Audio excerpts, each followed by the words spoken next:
I'm a happy person, an optimist. I look for the positive. To me, it's the only way to get through life. Broadway boasts the sun will come out tomorrow, and I'm good with that. But too bad Broadway's sun can't break through Washington's clouds. So don't tell me and lie to me and say that the sun's out when it's pouring rain. And don't give me a political speech all patriotic and sunny when the flood is so high animals are lining up 2 by 2. Hello and welcome to Justice. I'm Judge Jeanine Pirro. Thanks for being with us tonight. Speaking of animals, I watched the president's 6th State of the Union address with my 2 standard poodles. I'm not quite sure who the president was talking to, but none of it rang true to the 3 of us. Right now, my 2 poodles are camped out on a dock waiting for an ark to come by. But then again, it's nothing new.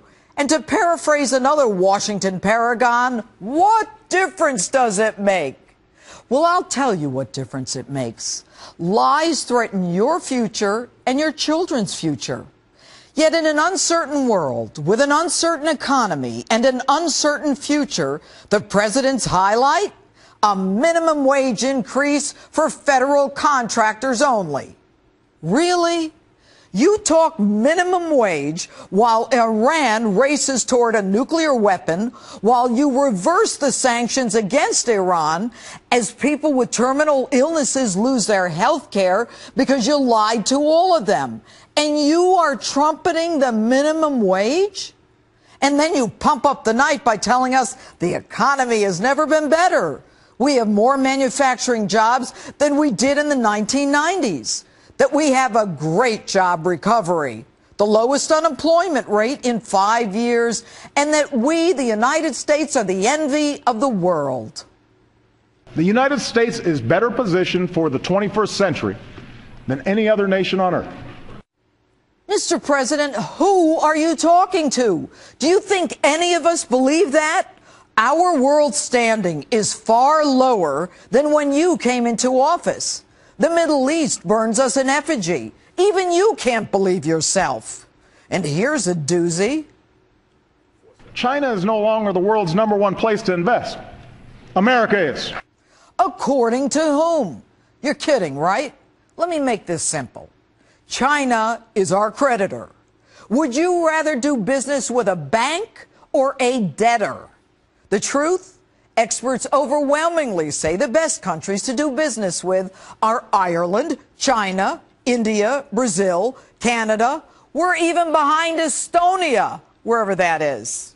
Although they tell me it's near Latvia. Anyway, in this one, we have the lowest unemployment rate in 5 years. Well, of course we do. People are so depressed they've stopped looking for jobs.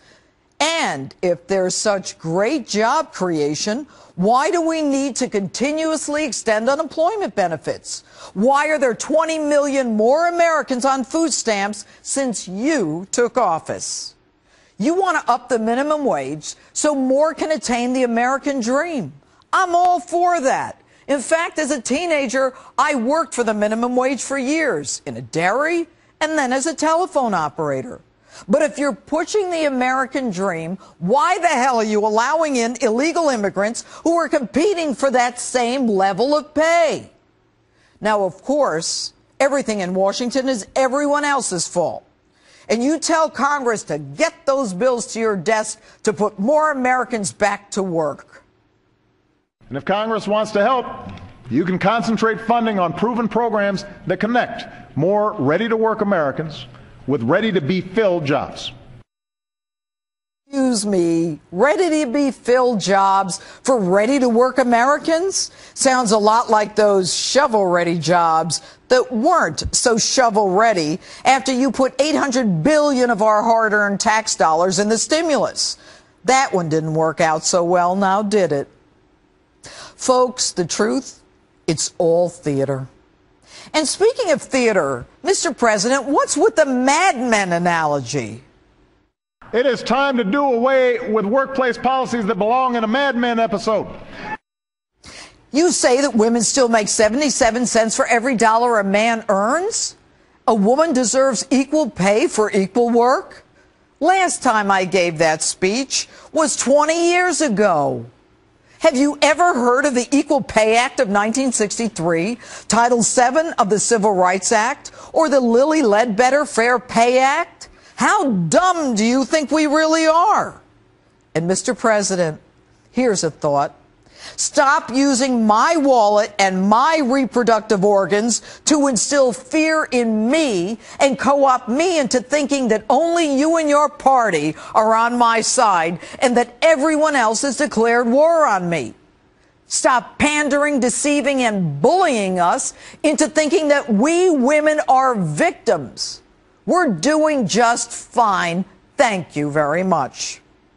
And speaking of bullying, you bring the full weight and authority of the United States Department of Justice against the Little Sisters of the Poor who've devoted their lives to caring for the sick and dying elderly because they follow their religious beliefs, their First Amendment freedom.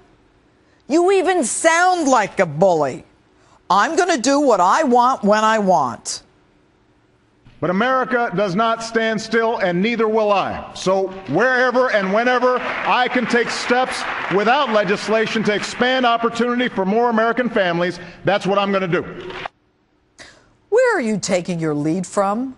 This guy or the United States Constitution, which clearly outlines the separation of powers? And what's that? You've got a pen and you're going to use it? You're not going to wait for Congress and you're going to use it to help the middle class? Here's an idea. Take that pen and approve the Keystone Pipeline. Your State Department, after 2 years and countless environmental impact statements, says it's safe. The issue, you're not even going to get to it till this summer. Why? Thousands of American jobs, not to mention a boon to the local economy. Long-term energy independence. Sign it. You got a pen and you're going to use it? Take that pen and send a memo to Eric Holder to stop your crusade against Catholics and the Little Sisters of the Poor. You're going after the Little Sisters of the Poor is your war on women. And you've got a pen and you're going to use it? Take that pen and force the private sector to protect our grid against the electromagnetic pulse. And your Obamacare numbers, they ain't so rosy either. Don't try to kid us into thinking that all is well when people with terminal illnesses have lost their insurance and more are signing up for Medicaid than anything else. You say that we're coming together, but you won't reach across the aisle. You call your political opponents arsonists and terrorists. You belittle anyone who disagrees with you. This is all theater. Unfortunately, Mr. President, the sun ain't coming out tomorrow, and gloomy skies are in the forecast until at least 2016. And that's my opening statement.